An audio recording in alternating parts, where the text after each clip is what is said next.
Hi guys, welcome to Karthik diary.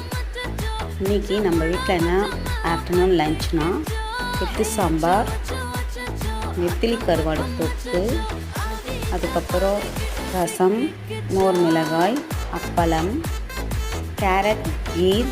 இந்த carrot கீரில் பால் smell சில பேருக்கு பிடிக்காது, அதனால் லைட்டாக பிஞ்ச் அளவுக்கு ஏலக்காய் பவுடர் போட்டு குடித்தோன்னா அதனுடைய டேஸ்ட்டு செம்மையாக இருக்கும். அதுக்கப்புறம் இந்த மாதிரி லஞ்செலாம் வீட்டில் செஞ்சு பார்த்து சாப்பிடுங்க. இந்த நெத்திலி கருவாடு வெத்து சாம்பார் கூட சேர்த்து சாப்பிடும்போது அதோட டேஸ்ட் வேறு மாதிரி இருக்கும். உங்களுக்கும் ரொம்ப பிடிச்சிருக்கும். நீங்களும் செஞ்சு சாப்பிட்டு ட்ரை பண்ணி பார்த்துட்டு எனக்கு கமெண்ட் பண்ணுங்கள்.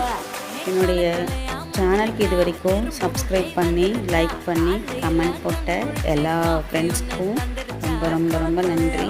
இதுக்கப்புறமா என்னோடய சேனலுக்கு லைக் போடுங்க, ஷேர் பண்ணுங்கள், கமெண்ட் பண்ணுங்கள். Thank you so